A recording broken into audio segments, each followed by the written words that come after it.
గిరి ప్రాంతాలలో సమాజ సేయమ తన దేయం గిరి ప్రాంతాలలో సమాజ సేయమ సమదేయముగా ప్రతింపజేయాలి.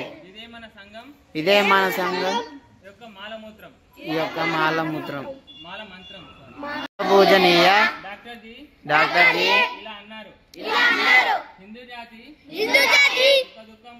సుఖ దుఃఖములే నాకు నా కుటుంబానికి సుఖ దుఃఖములు. హిందూ జాతికి జరిగే అవమానం మా అందరికీ అవమానం. ఇలాంటి